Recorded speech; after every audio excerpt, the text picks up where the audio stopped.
Shalom, selamat malam. Bersyukur kepada Tuhan apabila malam ini kita bisa bersama-sama hadir dalam ibadah akhir tahun. Saya bersyukur kepada Tuhan apabila bisa berdiri sampai dengan saat malam hari ini merupakan satu kemurahan Tuhan yang Tuhan sudah berikan bagi kami sekeluarga. Bapak Ibu serta saudara yang terkasih, tahun 2021 merupakan tahun yang sangat berat, saudara.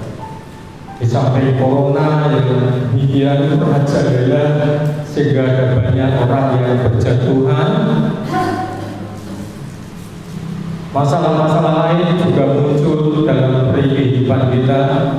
Masalah sakit penyakit, masalah ekonomi, tentu dampak dari corona, masalah keluarga dan banyak lain yang terjadi di dalam kehidupan kita. Itu pun juga kami alami dalam keluarga rumah tangga kami.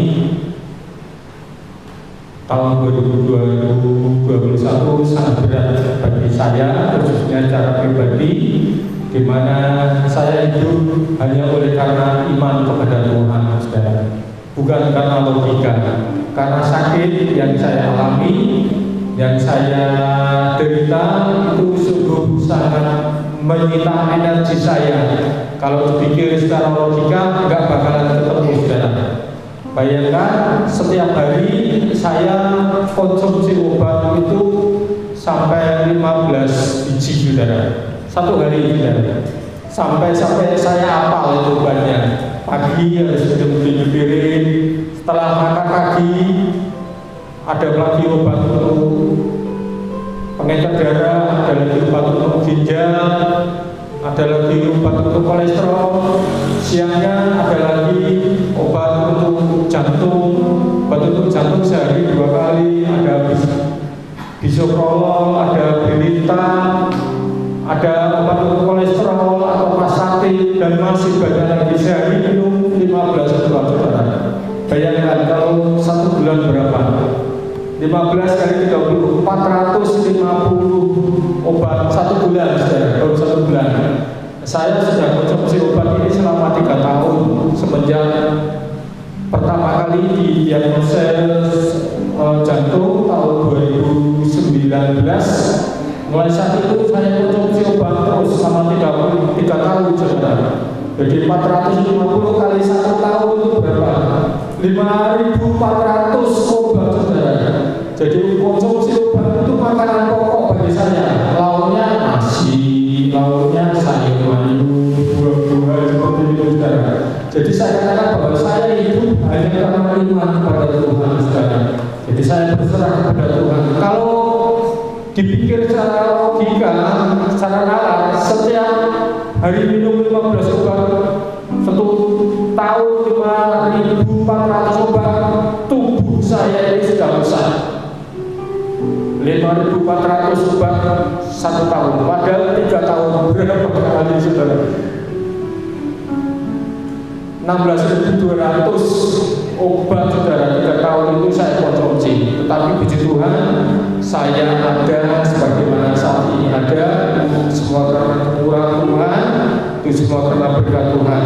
Jadi sekalipun tahun 2021 sangat berat bagi saya, namun saya bersyukur kepada Tuhan. Tuhan tetap ada bagi saya, memberikan kekuatan, memberikan berkat-berkatnya, penyertaan perlindungan buat kami sekeluarga. Kami juga bersyukur tahun 2021 ini saya boleh dikuatkan. Aldo, saudara, setelah lulus dari S1-nya, orang tua tetap harus berpikir bagaimana dia dapat pekerjaan. Sudah melamar, soal sini nggak ada panggilan, apalagi diterima, saudara. Saya berpikir apa yang harus kami lakukan sebagai orang tua untuk bisa menuntun Aldo ke masa depan yang lebih baik, saudara. akhirnya saya memiliki satu pemikiran, pandangan bahwa saya mendorong Aldo untuk tetap terus bisa melayani pekerjaan Tuhan, saudara. Di dalam gereja kita memiliki dua event yang sangat penting, yaitu selama semester pertama ada Jumat Agung dan Paskah Pentakosta. Event kedua hari ulang tahun bangsa kita sampai dengan Natal, saudara. Seringkali Aldo ini ingin melarikan diri, saudara. Artinya apa? Gak mau ikut masuk panitia, saudara. Tapi saya dorong terus, Dik, kamu harus masuk panitia, kamu harus melayani Tuhan, bukan hanya panitianya saja, tapi kamu harus melayani Tuhan. Orang yang bekerja melayani Tuhan itu pasti tidak sia-sia. Tuhan tidak membiarkan keleleran, saudara. Akhirnya benar, saudara, untuk tahun 2021 ini, ketika kami dorong terus, kami motivasi terus untuk Aldo, dia melamar satu pekerjaan, dia bisa diterima dan diangkat sebagai karyawan tetap. Ini merupakan satu berkat Tuhan bagi kami sekeluarga. Lego hati saya, saudara.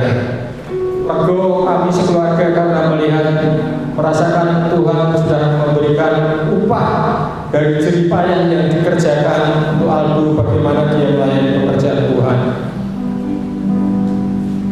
Saya tidak tahu apa yang terjadi untuk waktu-waktu yang depan, tetapi satu hal, saya ingin tetap terus berserah kepada Tuhan apapun yang terjadi sekarang. Dengan kondisi saya yang ada sampai dengan saat ini, 2021 saya opnam 2 kali, saudara.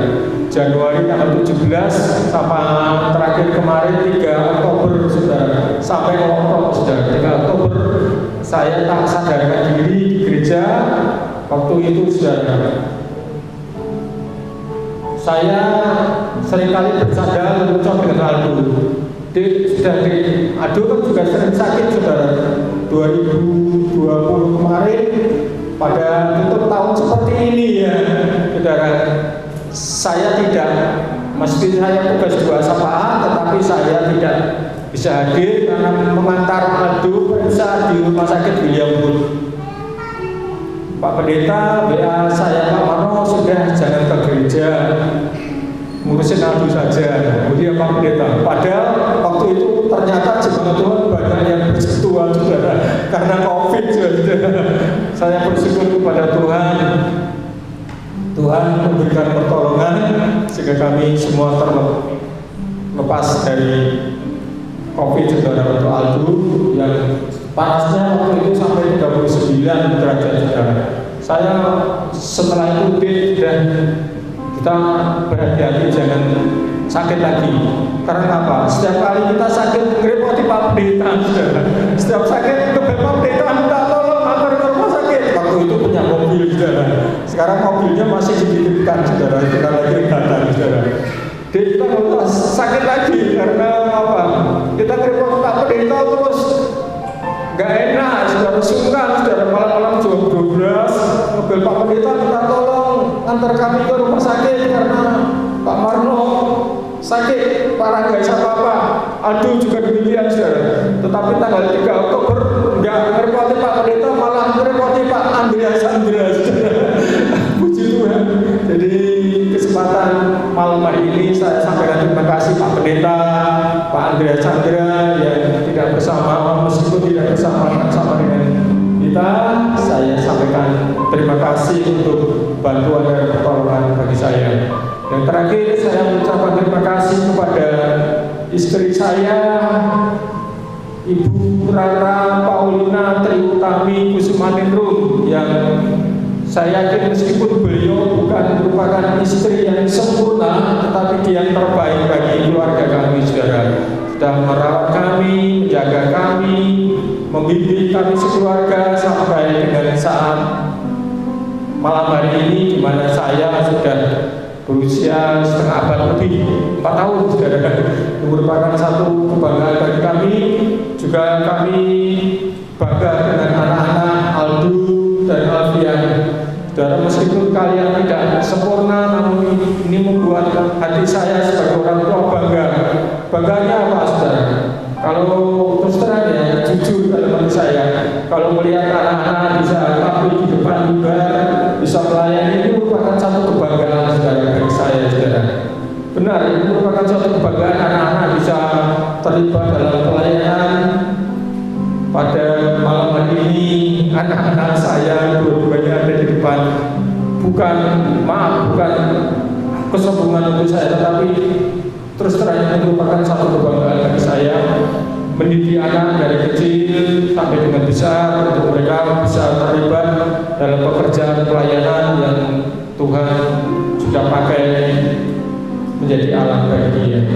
Saudara, Bapak Ibu yang dikasihi di dalam Tuhan, inilah kesaksian saya pada malam hari ini. Intinya saya sangat bersyukur kepada Tuhan untuk kasih setianya yang Tuhan nyatakan. Tuhan sudah tolong dalam pergumulan saya, sakit penyakit saya, demikian juga dalam keluarga kami, saudara.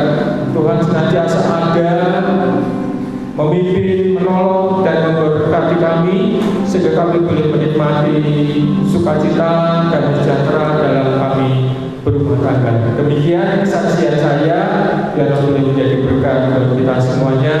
Selamat malam dan Tuhan Yesus memberkati. Tuhan Allah Bapa kami, terima kasih Tuhan. Hari demi hari yang dilalui sepanjang tahun 2021, dan kami bersyukur kami ada di penghujung tahun 2021 ketika Engkau membimbing kami di awal tahun. Pada hari ini pun Engkau tetap membimbing kami. Engkau menggandeng tangan kami di awal tahun, dan malam ini kami rasakan Engkau pun tetap menggandeng tangan kami. Terima kasih Tuhan, terima kasih untuk tahun yang luar biasa, tahun 2021. Sebentar kami akan mendengarkan firman Tuhan untuk membawa kami lebih mengerti tentang hati Tuhan, sehingga tahun 2022 bisa kami lalui lebih baik dari tahun 2021.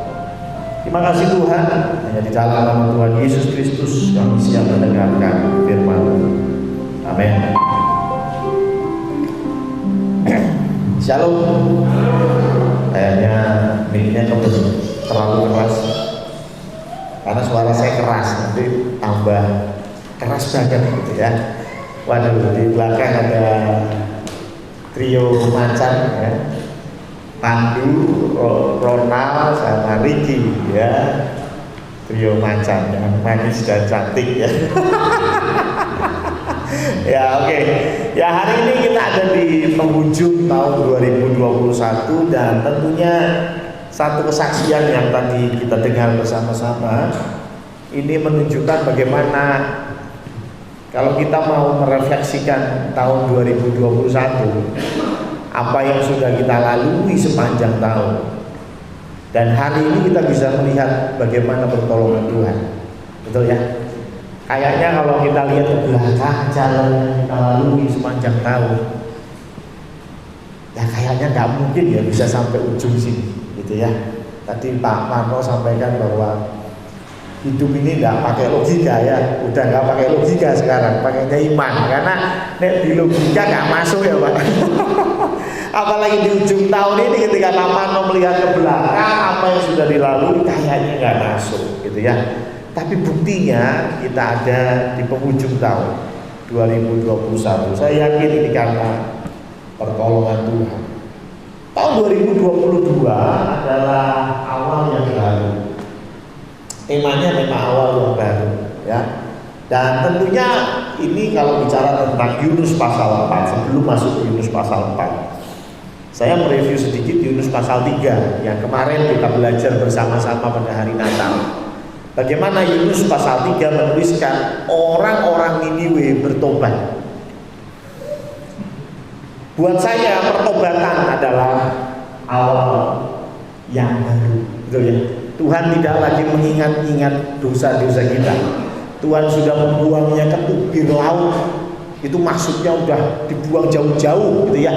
Kalau di handphone atau di komputer itu sudah di delete, ada di recycle bin-nya juga sudah di delete gitu. Jadi udah nggak bisa dikembaliin lagi, betul-betul sudah hilang ya. Tuhan sudah menghilangkan dosa kita, sudah tidak mengingat-ingatnya lagi. Artinya kalau kita bicara Yunus pasal 3, pertobatan Niniwe bicara tentang awal yang baru. Tetapi kenapa saya angkat ini menjadi Yunus pasal 4? Karena rupanya kita harus memahami bahwa apa yang Tuhan lakukan untuk kita itu nggak selesai sampai kita. Ya, kalau bingung saya ulangi ya. Apa yang Tuhan lakukan untuk saya nggak selesai di saya. Masih ingatkah kita ketika Tuhan kasih perumpamaan, ada seorang raja yang memanggil anak buahnya berhutang 10.000 talenta.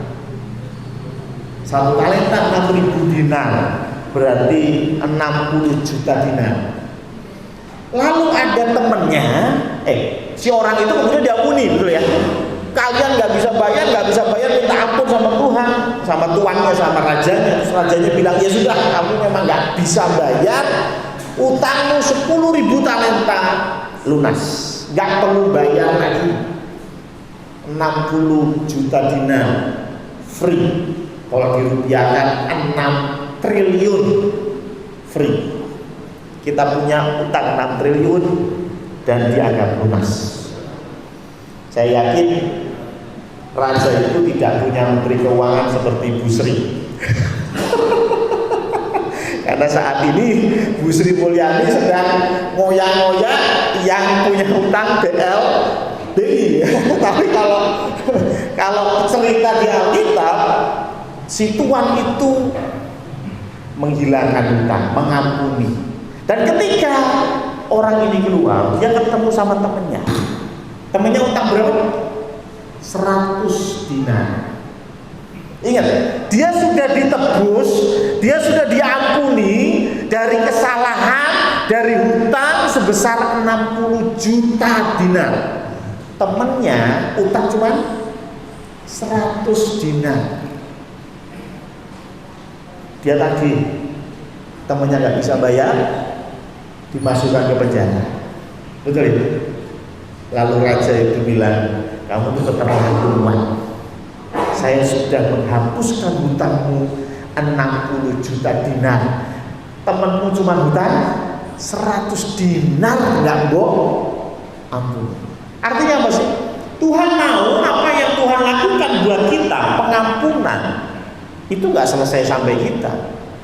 Tuhan ingin ketika kita diampuni, kita punya awal yang baru. Di dalam Yunus pasal 3, kita juga harus memperlakukan orang lain sebagai awal yang baru. Bukan cuma kita menyelesaikan masalah dengan Tuhan, tetapi terkadang permasalahan yang paling banyak adalah antara kita. Ya, pernah dikhianati Tuhan? Gak pernah. Pernah dibohongin Tuhan? Gak pernah. Tuhan pernah minjem uang terus gak bayar? Gak pernah. Yang tadi saya sebutin itu biasanya pelakuannya siapa? Koncomu gitu. Ya kan? Ngutang orang bayar, koncomu gue yakin rampungin Tuhan gitu. Ya, si berkhianat, kita ngomongnya, kok nonton bareng ya? Oh, siap-siap kita ditunggu hari Senin nonton bareng Pandu. Pan, si Dora Senin nonton. Sorry om, aku nonton be cewekku. Oh, panjul itu. Pengkhianat. Ini biasa ya. Itu urusan sama manusia dengan manusia, betul ya? Yang saling menyakiti, yang saling dendam itu manusia dengan manusia. Karena itu Tuhan nggak mau awal yang baru itu hanya bicara kita dengan Tuhan. Tapi awal yang baru, yang jauh lebih penting, yang harusnya kita lakukan seterusnya adalah kepada sesama kita. Awal yang baru kepada istri kita, awal yang baru kepada suami kita. Istri suami kita pernah salah, ya nggak apa-apa. Tapi ini awal yang baru. Anak kita pernah kurang ajar dengan kita, ini awal yang baru. Betul ya? Awal yang baru.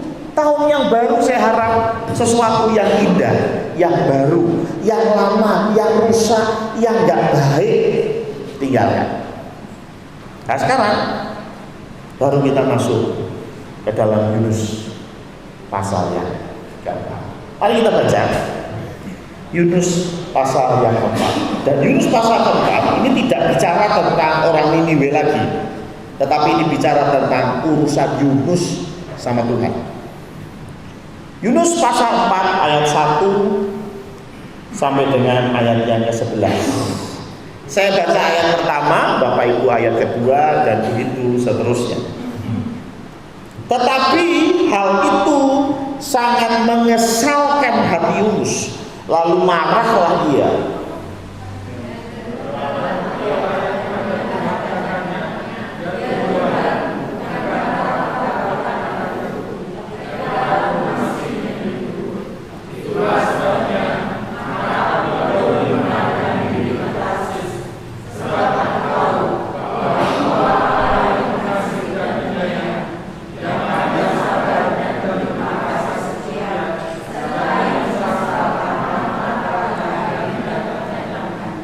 Jadi sekarang ya Tuhan, cabutlah kiranya nyawaku, karena lebih baik aku mati daripada hidup.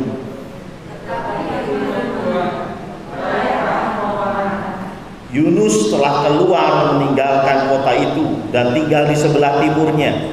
Ia mendirikan di situ sebuah pondok dan ia duduk di bawah naungannya, menantikan apa yang akan terjadi atas kota itu.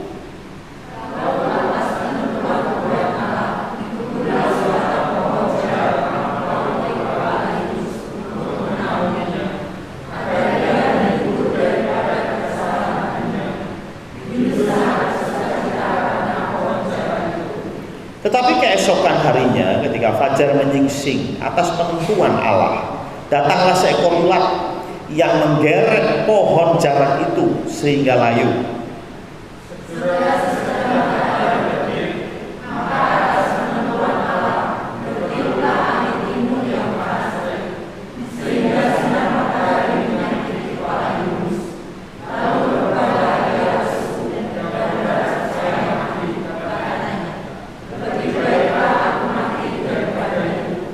Tetapi berfirmanlah Allah kepada Yunus, layakkah engkau marah karena pohon jarak itu? Jawabnya, selayaknya lah aku marah sampai mati.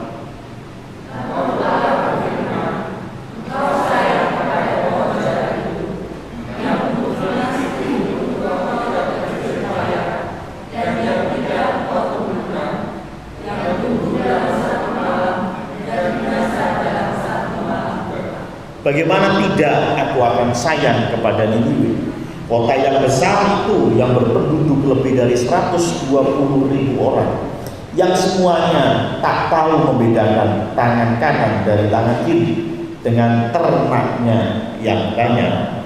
Amin. Yunus ini kira-kira marah sama Tuhan kenapa? Kalau kita baca pasal 3, Yunus itu dikasih tahu sama Tuhan, kamu bilang sama orang Niniwe dikasih deadline 40 hari. Kalau 40 hari nggak bertobat, maka Tuhan akan menghukum kota Niniwe. Datanglah Yunus ke kota Niniwe, dia muter kota Niniwe 3 hari.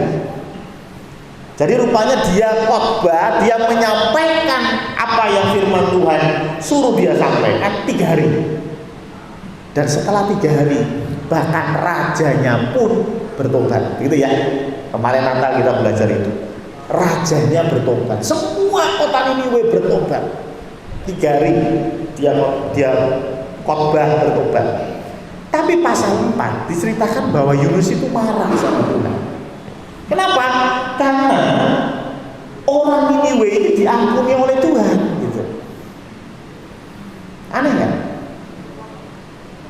Dia itu hamba Tuhan, disuruh membuat orang bertobat. Orangnya bertobat, dianya marah, gitu ya. Aneh ya. Ini memang hamba Tuhan paling unik, namanya Yunus. Ya, hamba Tuhan yang paling unik, tapi yang paling luar biasa. Kenapa? Yunus ini yang paling gak niat, karena memang dia gak pengen orang Niniwe itu bertobat. Dia nggak pengen orang Niniwe diselamatkan. Jadi dia melakukan pemberitaan firman itu ogah-ogahan, betul ya?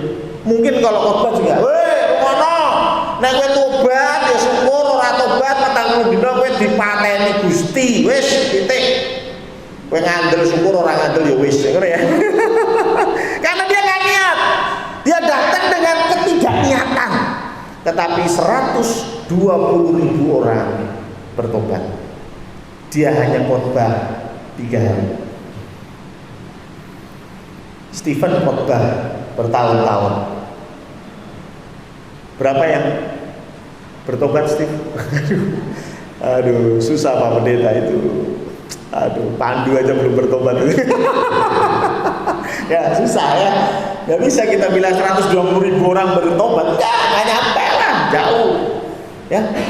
Tapi ini hamba Tuhan gak niat, hasilnya luar biasa. Tapi ada satu hamba Tuhan lagi yang niatnya setengah mati, bekerja luar biasa, tapi gak ada satupun yang bertobat. Namanya Nuh. Ya. Nuh ini satu-satunya orang yang benar di hadapan Tuhan. Dia disuruh bikin kapal, bahtera, gak ada yang mau ikut, gak ada yang percaya. Yang percaya cuma berapa orang? 8 orang, ya, 7 dan dia jadi 8 orang. Hanya 8 orang yang diselamatkan, yang lain mati. Padahal Nuh dengan sekuat tenaga mencoba mentobatkan orang di zamannya. Artinya apa? Orang bertobat itu bukan karena pendetone, betul ya? Orang bertobat bukan karena penginjilnya, tetapi orang bertobat karena Tuhan yang tentukan dia bertobat. Nah sekarang kembali ke sini, kelihatannya aneh. Loh ini orang Yunus ini disuruh membuat orang bertobat, orang yang sudah bertobat dia malah marah, protes sama Tuhan. Tapi yang menarik, ada satu studi di Amerika dan angket ini dibagikan kepada 100 orang ya untuk sampel gitu ya. Dan di situ ditanya begini. Andai kata kau punya satu permintaan, kamu minta apa saja akan dikasih. Andai kata, tapi musuhmu akan menerima 2 kali lipat. Musuhmu akan menerima 2 kali lipat. Misalnya saya sama Stephen musuhan, bisa. Kalau saya pengen mobil, maka saya akan dapat mobil, tapi Stephen akan dapat 2 mobil. Dan rupanya hampir 90% orang menulis hal yang buruk. Saya ingin tangan saya putus 1, berarti musuhnya putus 2-duanya. Saya pengen mata saya picek 1 supaya musuhnya picek 2-duanya, betul kan? Ternyata ini natur manusia. Manusia ini bahkan rela kehilangan tangan kanannya asal musuhnya kehilangan 2 tangannya. Dan itulah yang membuat manusia berperang. Betul ya? Ada pepatah mengatakan kalau perang itu yang menang jadi apa? Arang. Yang kalah jadi abu. Sama-sama rugi. Sama-sama rugi, tapi kok ya terus perang, betul ya? Sama-sama rugi loh. Yang menang saja dia jadi arang, ya. Dia terbakar juga. Memang sih yang kalah akan jadi abu, habis. Tapi ada kos yang besar untuk membuat musuhmu celaka. Dan rupanya manusia lebih senang melakukan itu. Bayangin, ternyata ada banyak orang modelnya kayak Yunus, nggak suka orang lain bahagia, apalagi yang bahagia itu musuhnya, apalagi yang bahagia itu mantannya, betul ya? Waduh, kalau mantannya bahagia itu, wah, hati terasa teriris-iris itu. Padahal biasa aja mantannya. Kitanya aja yang kepo ya. Sebetulnya ini natur manusia. Dan karena itu kita perlu awal yang baru dengan sesama kita. Ya. Awal yang baru dengan sesama kita. Karena itu kita mau belajar dari Yunus. Kenapa sih Yunus seperti itu? Paling tidak ada 3 poin yang kita bisa pelajari. Kenapa Yunus bisa berpikir seperti itu?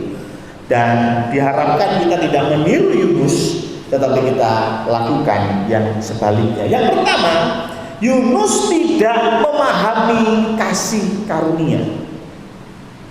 Yunus berpikir bahwa orang Niniwe yang kejam itu, orang Niniwe yang selalu menjajah negara lain, itu paling pantas menerima hukuman. Kita selalu berpikir kalau ada orang yang berbuat salah harus dihukum, sehingga tidak ada celah untuk kasih karunia. Harus pokoknya kalau salah dihukum, pokoknya kalau salah dihukum. Bahkan di beberapa sekolah tinggi teologi pun menerapkan hukum Taurat. Betul ya Steve? Kalau sampai ketahuan bonceng cewek ada hukumannya, gitu. Padahal cewek ini kan ya kita kan nggak tahu. Siapa tahu Stephen lagi naik motor, ada ibu-ibu yang jalannya susah, terus kasihan, Bu, saya antar Bu naik motor. Baik ya? Baik, tapi karena aturan hukum Taurat, Stephen dihukum. Dia SP3 ya. Hanya gara-gara menolong orang, betul ya? Itu menolong orang loh. Tapi karena hukum Taurat, pokoknya nggak boleh ya nggak boleh. Titik. Nggak ngerti ujung ceritanya bagaimana, pokoknya nggak boleh. Itu hukum Taurat. Sehingga tidak ada celah untuk kasih karunia. Tapi sebetulnya Yunus lupa. Kalau Tuhan memang lakukan hal itu, salah harus dihukum. Salah harus dihukum. Kalau memang seperti itu, saya mau tanya, yang pertama kali harus dihukum siapa? Dalam cerita ini, Yunus. Yunuslah yang harusnya pertama kali dihukum. Loh kok bisa? Baca pasal 1. Dia disuruh pergi kemana? Niniwe. Malah perginya kemana? Tarsis. Berarti dia sudah melanggar. Sudah, bahkan ketika di kapal pun orang-orang di sana yang tidak percaya kepada Yahweh, mereka berkata, aduh kenapa kau lakukan ini? Engkau tahu kau disuruh sama Allahmu pergi Niniwe, lu malah pergi ke Tarsis, lu melanggar hukum Tuhan. Betul ya? Sebetulnya kalau kita bicara hukum, kita lihat teman kita bersalah dan bilang dia harus dihukum. Dia harus dihukum. Kita lupa. Sebetulnya yang paling pantas menerima hukuman pertama kali siapa? Kita. Ya. Yunus gak terima orang Niniwe mendapat kasih karunia. Orang Niniwe harus dihukum. Dia lupa bahwa dia 2 pasal sebelumnya, 3 pasal sebelumnya, dia sendirilah yang harusnya dihukum pertama kali. Dia disuruh Tuhan gak berdoa. Berdoa gak? Enggak. Yunus berdoanya kapan? Di perut ikan. Wes dimploki iwak baru berdoa. Ketika ada angin ribut di kapal, semua kru berdoa. Yunus ngapain masih ingat? Turun ke bawah, tidur. Coba. 2 berpol. Yunus itu 2 berpol. Jadi orang seperti Yunus ini tidak memahami kasih karunia. Ada banyak di antara kita nggak mau awal yang baru dengan sesama kita. Karena apa? Kadang kita berkata begini. Berkatanya apa?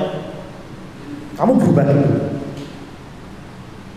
Kamu berubah dulu, maka saya akan ampuni. Betul ya? Kamu berubah dulu, baru saya ampuni. Pak Pendeta, bojomu ujian kan? Saya pasang nomor, mending gak menang itu. Pasang nomor kalah terus itu, mumet kan gitu. ya diampuni toh. Ora iso nek dhewe mandek ora pasang nomor meneh baru aku ampuni. Kelihatannya tidak salah ya statement itu ya. Kelihatannya tidak salah. Tetapi sekali lagi, apakah itu yang Tuhan lakukan kepada kita? Pandu, kamu bertobat dulu, kamu berubah dulu, kamu berbuat baik dulu, baru saya ampuni. Apakah Tuhan begitu? Ya, ya. Tuhan bilang apa? Barang siapa percaya padaku, dia tidak akan binasa, melainkan memperoleh hidup yang kekal. Anda percaya kepada Tuhan, sudah berubah belum? Belum. Tuhan sudah ampuni? Sudah. Nah, kita sukanya kasih standar. Anda berubah, dadi ape, orang mampu meneh, tangan-tangan duit gue pasang togel, tak ampuni. Ini orang sudi, ya. Biasanya begitu ya. Anak kita juga sama. Kalau gue berubah le, tak ampuni. Ini orang gue mending tak coret sekolah. Betul?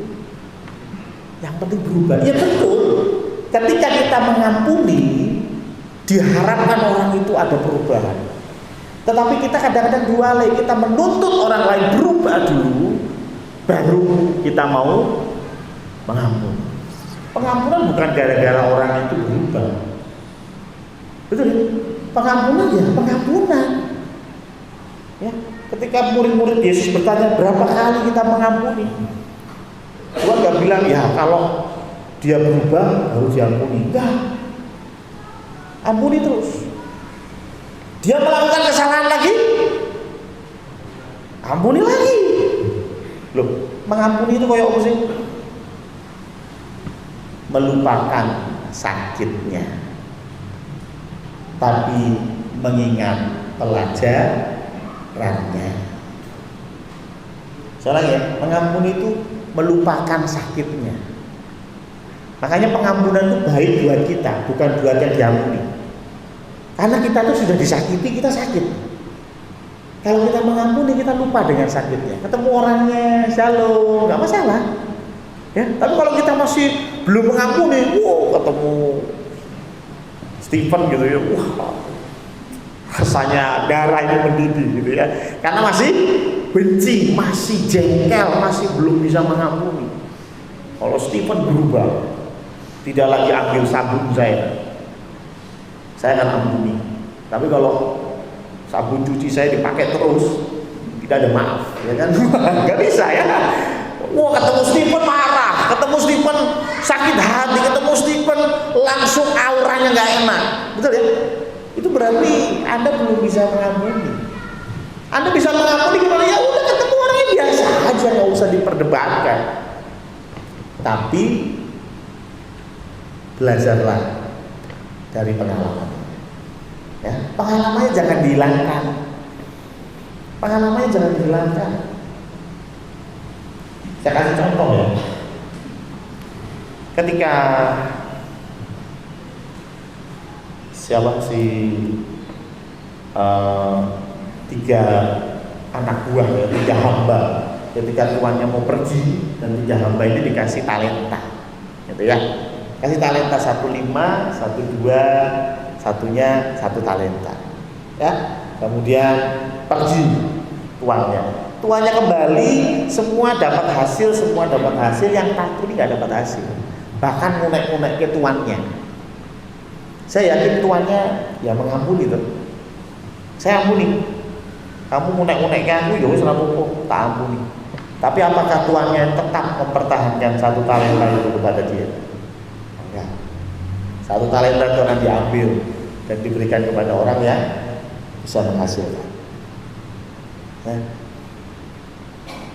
ketika kita bicara tentang orang-orang yang bersalah kepada kita, jangan ingat-ingat sakitnya, ya. Nah, ingat-ingat sakitnya nanti Anda tipes, gitu. kerja, tipes, gitu. Kakek kerja, tipes, ya kan? Kakek pikiran, tipes, gitu. Kebanyakan memikirkan sakit hati, Anda akan tipes. Sakit-sakitan, buat apa Anda yang uji? Ya, sudahlah. aku berikan kamu pengampunan. Tapi ya dari pelajaran itu berhati-hati. Itu namanya hikmah. Gitu? Ya, anak buah kayak motor didol, gitu? Kayak motor didol. Saya mengampuni kayak motor pernah didol. Saya mengampuni, oh goblok, gitu. Motormu tak, gitu. Ya, anak buah kayak motor. Ah ya udahlah, ya jangan dikasih motor lagi, maksudnya kasih yang lain lah, mobil gitu ya. Ya, artinya belajar dari kesalahan. Ya, berhikmat dalam segala sesuatu. Nah, yang kedua, yang pertama tadi sekali lagi Yunus tidak memahami kasih karunia. Yang kedua adalah coba perhatikan di dalam Yunus pasal yang keempat. Kita bicara doanya Yunus ayat 2 dan ayat 3. Doanya Yunus nih ya. Dan berdoalah ia kepada Tuhan. Katanya, saya mau hitung berapa banyak kata ganti orang pertama dipakai. Dan berdoalah ia kepada Tuhan, katanya, kata Yunus 1. Ya Tuhan, bukankah telah ku katakan ya, ketika aku masih di negeriku 4, itulah sebabnya maka aku 5 dahulu melarikan diri ke Tarsis, sebab aku tahu bahwa Engkaulah Allah yang pengasih dan penyayang, yang panjang sabar dan berlimpah kasih setia, serta yang menyesal karena malapetaka yang hendak didatangkannya. Jadi sekarang ya Tuhan, cabutlah kiranya nyawaku 7, karena lebih baik aku mati 8 daripada hidup. Ada 8 kata aku di doanya Yunus. Dan memang orang yang tidak bisa memberi awal yang baru kepada sesamanya, ini seperti Yunus tadi, yaitu apa? Dia memandang aku sebagai pusat dari semua penilaian. Tuh kan, ustakan deh. Tuh kan, lapor coba aku. Ini kan katanya begitu. Aku sudah tahu Tuhan. Bakalan ini, aku ngerti, aku sudah gede. Lihat, ketika kita mengampuni anak kita akan kesalahannya, terus dia melakukannya lagi, kita bilang apa? Tak terus berubah yang ini, seperti ini, ya kan? Kita mulai menjadikan standar kita kepada orang lain, ya kan? Standar kita paksakan kepada orang lain. Orang-orang yang seperti ini sulit untuk memberikan awal yang baru kepada sesamanya. Dia standarnya dirinya sendiri. Saya mau tanya, apakah kita semua punya standar yang sama? Tidak. Eli dengan Mas Purwoko standarnya berbeda. Maksudnya standarnya apa sih? Standar kebenaran yang bisa dilakukan. Loh, kebenaran itu kan standarnya sama, firman Tuhan. Iya. Tetapi ada hal yang bisa dilakukan Mas Purwoko, tapi tidak bisa dilakukan Eli. Ada juga yang bisa dilakukan Eli, tetapi tidak bisa dilakukan oleh Mas Purwoko. Semua orang berbeda.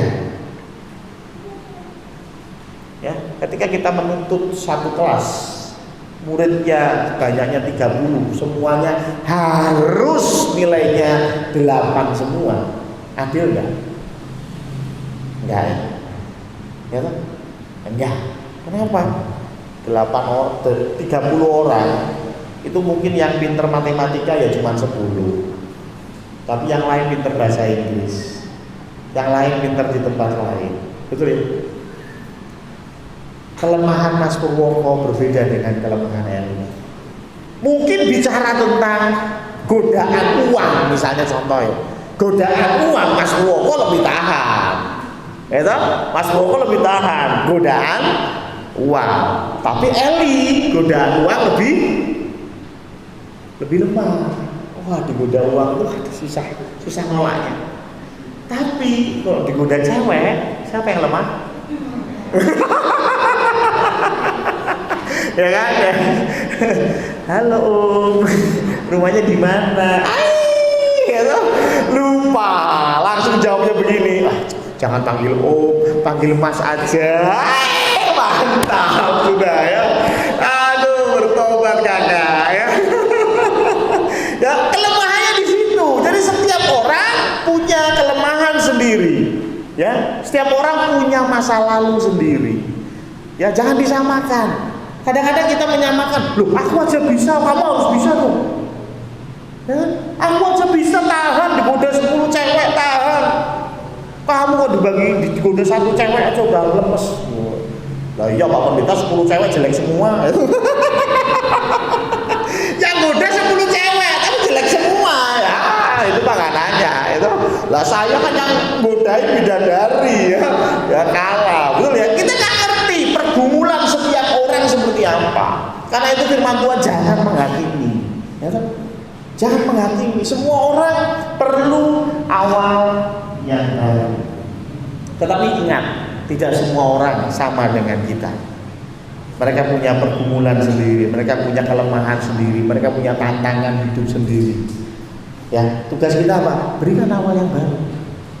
Ya, biarkan mereka mencoba awal 2022. Mungkin itu istrimu, mungkin itu suamimu. Berikan awal yang baru. Mungkin itu sahabatmu. Berikan awal yang baru. Ya. Yang ketiga,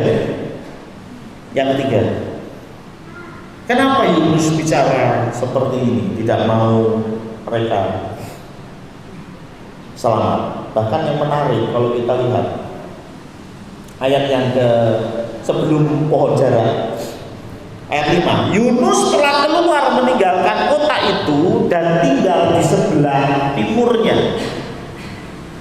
Ini menarik ya. Tadi saya bilang Yunus masuk ke kota Niniwe dan bicara tentang firman Tuhan 3 hari. Padahal deadline-nya Tuhan berapa hari? 40 hari. Berarti masih sisa berapa? 37 hari. Tidak ada yang tahu apakah Yunus keluar dan menunggu di luar kota selama 37 hari, atau di hari terakhir saja dia keluar dan menunggu di luar kota. Tidak ada yang tahu. Tapi yang jelas Yunus keluar kota ngapain? Di bawah, ia duduk di bawah naungannya menantikan apa yang akan terjadi atas kota itu. Jadi rupanya Yunus ini keluar kota, bikin gubuk, terus dia melihat dari jauh apa yang terjadi dengan kota Niniwe. Ini menarik. Artinya apa sih? Artinya yang nama Yunus ini, dia masih sangat percaya, bahkan berharap Niniwe tetap dihancurkan. Itulah mengapa dia mengamatinya dari luar kota. Ya, dia berharap ada meteor turun dari langit dan menghancurkan kota Niniwe. Itu harapannya. Dia tidak putus harapan walaupun dia tahu orang Niniwe sudah bertobat. Tapi dia masih punya harapan. Oh, kan mungkin aja detik terakhir mereka murtad. Ya, detik terakhir sebelum 40 hari murtad, hari ke-39, maka hari ke-40 dibinasakan Tuhan. Makanya dia keluar dari kota dan melihat dari jauh, dari luar kota. Ini menarik loh. Jadi yang namanya Yunus itu betul-betul punya pengharapan yang kuat bahwa Niniwe akan dihancurkan. Ini sama seperti cerita anekdot yang sering kita dengar. Ya, ada kampung kekeringan, kemudian dikumpulkan untuk doa minta hujan. Ketika doa minta hujan, hanya satu anak yang bawa payung. Semuanya minta hujan, tapi hanya satu anak yang bawa payung. Saya tanya, iman yang paling besar imannya siapa? Anak ini. Dia bawa payung loh, karena dia punya iman. Setelah saya berdoa minta hujan, pasti Tuhan kasih hujan. Itulah mengapa saya bawa payung. Sedangkan yang lain datang nggak bawa payung, berarti punya iman nggak? Ya, susul. ya, dikasih hujan syukur, enggak ya enggak apa-apa kan begitu ya. Tapi Yunus ini yakin sekali bahwa kota Niniwe akan dihancurkan. Dia berharap sekali Niniwe dihancurkan. Bahkan dia sampai keluar kota dan mengamati dari jauh. Dia berharap Niniwe dihancurkan. Tapi yang menarik, Tuhan mengajarkan berapa berharganya, betapa berharganya nyawa manusia di mata Tuhan. Betul ya? Ada pohon jara ditumbuhkan. Bahkan di dalam ayat yang ke-6 dan seterusnya ada 3 kata atas penentuan Tuhan. Jadi memang betul-betul Tuhan bekerja luar biasa. Atas penentuan Tuhan pohon jara keluar. Atas penentuan Tuhan ulat makan itu pohon. Atas penentuan Tuhan ada angin panas yang datang. Itu semua penentuan Tuhan. Untuk apa? Untuk mengajarkan Yunus betapa berharganya manusia di hadapan Tuhan. Kalau engkau saja dengan pohon yang baru tumbuh 1 malam dan mati dalam 1 malam, engkau aja sayang, apalagi aku kepada orang-orang ini 120.000 dan mereka nggak tahu tangan kanan dan tangan kiri. Maksudnya mereka tidak tahu kebenaran. Terkadang kita tidak mau memberi awal yang baru karena kita memandang orang-orang itu, mohon maaf, tidak berharga. Kita memandang orang-orang itu nggak pantas dapat awal yang baru, nggak pantas dapat pengampunanku, nggak pantas kita mulai dari awal, nggak pantas. Tetapi ingat, Tuhan juga menciptakan orang itu. Tuhan juga yang menciptakan musuh-musuhmu, ya toh? Tuhan juga yang menciptakan lawan-lawanmu, betul ya? Dan Tuhan juga yang rindu mereka bertobat. Ya. Berikan mereka awal yang baru. Jangan ungkit lagi, nggak usah. Berikan awal yang baru pada mereka, seperti Tuhan sudah memberikan kita awal yang baru. 2022 kita melangkah dengan awal yang baru. Ketika kita suami istri nanti ada doa kelompok, saya berharap ini juga kita bisa praktekkan. Saya tahu suami istri 1 tahun ya tentu ada 1, 2, 3, 10 masalah ya. 1, 2, 3, 10 masalah ya. Gak mungkin cuma 1, 2 ya, pasti banyak ya. Pasti ada masalah yang harus diselesaikan. Selesaikanlah malam ini, gak usah nunggu jam 12 malam, gak usah ya. Malam ini selesaikan. Ketika kita berubah, ketika kita memberikan pengampunan, akan ada banyak hal yang berubah. Sebagai penutup saya kasih 1 cerita menarik. 1 cerita ini berkisah tentang 1 mertua dengan menantu, ya. Biasanya yang heboh itu mertua dan menantu, ya. Jadi menantunya ini perempuan, mertuanya juga perempuan rupanya, ya. Nah, mereka tinggal di dalam 1 rumah yang sama. Waduh, ini setiap hari terjadi percekcokan, ya. Menantu nggak tahan sama mertuanya. Kemudian dia teringat dia punya papa itu temennya tukang obat, ya. Dia datang ke teman papanya dan dia cerita permasalahannya. Lah terus kamu pengen kesini mau ngapain? Aku surat tahan. Tolong aku bikinin racun buat mertuaku ini. Ben cepet absyok. Biar cepat meninggal. Tolong bikinin racun itu tukang obat. Itu wah, tukang obatnya terus mikir, ya wis, tak kasih. Tapi ono syaratnya, kenapa? Nah, kalau tak kasih obat, tak kasih racun yang cespleng, sekali makan langsung inailahi, pasti Anda dicurigai, betul ya? Wah, ini makan makanannya menantunya meracuni, ketahuan. Karena itu saya akan kasih racun. yang efeknya sedikit demi sedikit. Jadi nggak ada yang tahu. Lama-lama nanti tambah sakit, lama-lama dia meninggal. Oh iya. Nah, tapi syaratnya kamu harus yang masak sendiri, sehingga kamu bisa masukin ramuannya. Masak, kamu sendiri yang masak. Dan supaya mertuamu mau makan, masaklah apa yang mertuamu suka. Mertuamu suka babi kecap, masakno babi kecap. Mertuamu suka gado-gado, masakno gado-gado. Tapi ketika masak, kasih ramuan saya, gitu ya. Dan ketika kau memberikannya kepada mertuamu, berikan dengan baik supaya mertuamu mau makan. Kalau mau kasih kenyok, mangan, ya orang bakal dimakan, gitu ya. Kasihkan dimakan dengan baik, berikan dengan baik. Siap dengan syarat itu, siap. Bener, sama tukang obat dibikin obat, bikin racun tadi, kasihkan kepada dia.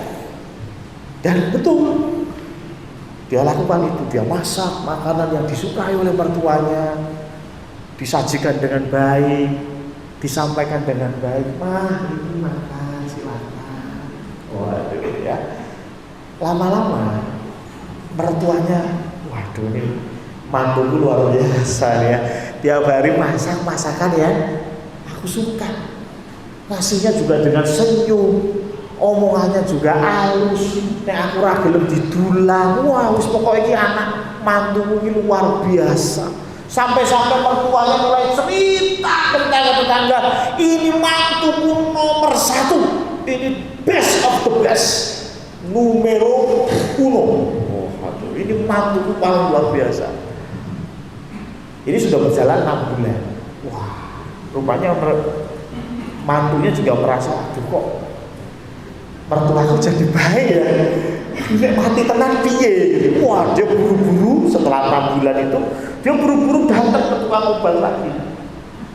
Paman, tolong aku kasih obat penawar. Kenapa? Sekarang mertuaku baik, saya disayang, saya jadi mantu terbaik. Oh gitu? Iya, tolong, saya tidak mau mertuaku mati, tolong berikan obat penawar. Lalu tukang obat ini bilang, Duk, sebetulnya itu bukan racun. Racunnya itu di mana sih? Di hatimu. Itu loh racunnya. Ya, kita nggak mau kasih awal yang baru, yang lama-lama diungkit, sehingga mertua dan mantu ribut terus. Tapi begitu salah satu memberikan awal yang baru. Salah satu, yuk mulai dari awal. Aku kasih kamu dengan senyum. Aku memberikan kamu kasih yang daripada Tuhan. Saya yakin kasih akan menghasilkan sesuatu yang indah. Betul? Ini cerita dari sekuler saya baca, tetapi indah sekali. Dan saya yakin kalau kita lakukan hal yang sama, apalagi kita punya kasih yang daripada Tuhan, pasti dampaknya lebih luar biasa. Berikan awal yang baru kepada orang-orang di sekitar kita. Amin. Mari kita